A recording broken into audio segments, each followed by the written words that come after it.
sa atin. Maraming salamat po. Tama yung sinabi, no? 27 years sa Pasig City, 4 na mayor, isang apelyido.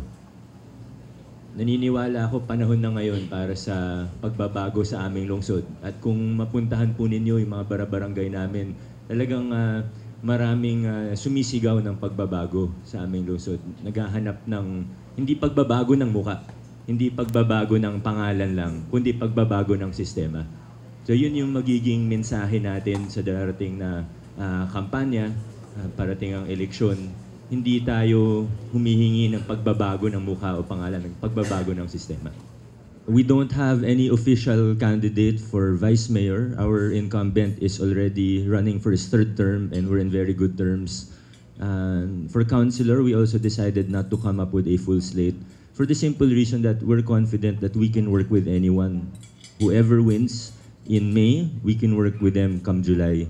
And we want to focus on the 2 positions that can really make a difference in Pasig City, the mayoral post and the congressional post. Thank you. Pero how hard will it be given that the Eusebios have been in this city hall for a very long time? Of course, it will be difficult. We understand that our opponent have the same last name for mayor and congressman.